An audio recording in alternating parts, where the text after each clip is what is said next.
अद्विक को blood cancer है।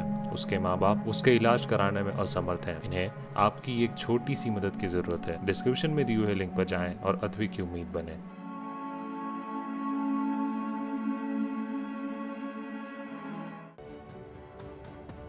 भारत और पाकिस्तान के बीच तनातनी के किस्से दशकों पुराने हैं। कभी सीमा को लेकर विवाद तो कभी आतंकवाद पर बहस। जब इतिहास पर गौर किया जाता है तो गुनहगार पाकिस्तान ही पाया जाता है।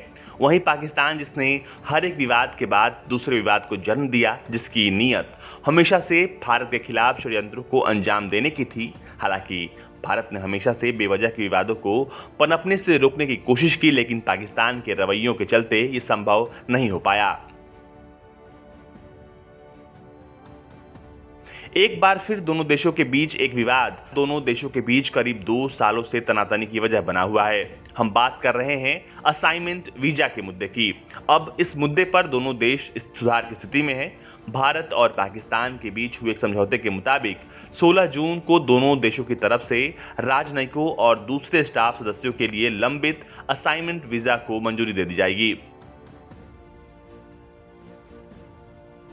मालूम हो कि दोनों ही देश लंबे समय से अपने स्टाफ के लिए वीजा की मंजूरी देने का इंतजार कर रहे हैं। दरअसल पाकिस्तान भारतीय अधिकारियों समेत दूसरे कर्मचारियों को वीजा देने में पैंतरेबाजी करता रहा है। कुछ मौकों को छोड़कर इस्लामाबाद की ओर से पिछले 2 सालों से भारतीय अधिकारियों के लिए कोई वीजा जारी नहीं किया गया है, जिसे लेकर भारत ने सख्त कदम उठाते हुए 25 मई को इस्लामाबाद स्थित अपने उच्चायोग में तैनात अपने कुछ कर्मचारियों को वापस बुला लिया था। कार्यकाल पूरा करने के बाद भी इन अधिकारियों को बहुत लंबे समय तक इस्लामाबाद में रहने के लिए मजबूर किया गया था।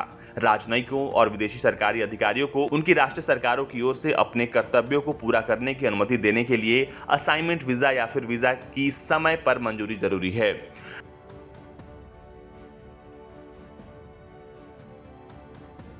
भारत की ओर से कई बार याद दिलाने के बाद भी पाकिस्तान की तरफ से इस दिशा में कोई कदम नहीं उठाया गया, जबकि असाइनमेंट वीजा को जारी करने में थोड़ा समय भी लगता है।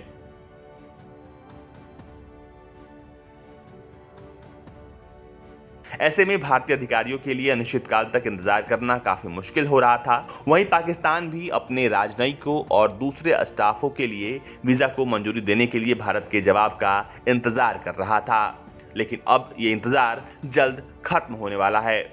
ब्यूरो रिपोर्ट, भारत तक।